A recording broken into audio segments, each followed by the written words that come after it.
Edo hindi napigil ang maawa nang may pinagtapat si Bianzi sa kanya.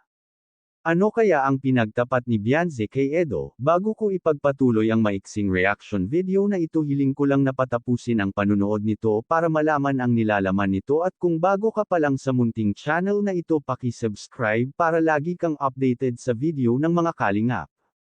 At pakisuportahan natin ang ama ng kalingap na si Val Santos Matubang, Ate Edna Vlog at si Kalingap Rab. Isang mapagpalang araw sa inyong lahat mga kalingap, at shout out nga pala sa patuloy na sumusuporta sa aking YouTube channel, lalong-lalo na sa mga viewers natin na walang sawang nanunood at sumusuporta. Salamat.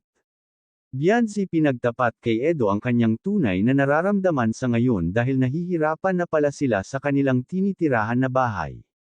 Dahil ang ibang kapitbahay nila ay umalis na sa kanilang lugar dahil napakadelikado lalo na pag umuulan.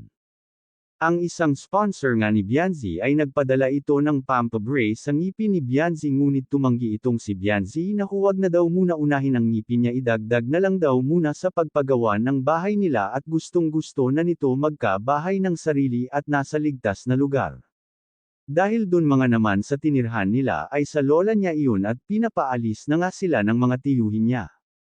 Kaya imbes na ipagawa nga ang kanyang ngipin ay nagdesisyon itong ilaan na lang muna sa pagpapabahay niya.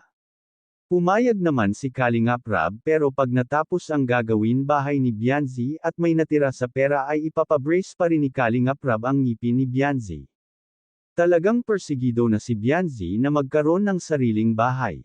Kaya gusto niya unahin ang kanyang pamilya kisa sarili niyang luho. At kung mapapansin natin na hindi ito mahilig bumili ng pampaganda, talagang napakasimple lang talaga nito tingnan, walang arte sa katawan. Iniisip pa ni Bianzi ang kanyang ama na hindi nakakapagtrabaho dahil sa sakit nito na bigla na lang nalulumpo. Kailangan kasi sa tatay ni Bianzi ay may maintenance araw-araw, dahil kung walang gamot ay hindi ito makakalakad at hindi makapagtrabaho. Naaawa nga si Edo kay Bianzi dahil ang pamilya ang inuuna nito at inaalala. Hanggang dito na lang ang update ko mga kalingap, maraming salamat at God bless sa inyong lahat.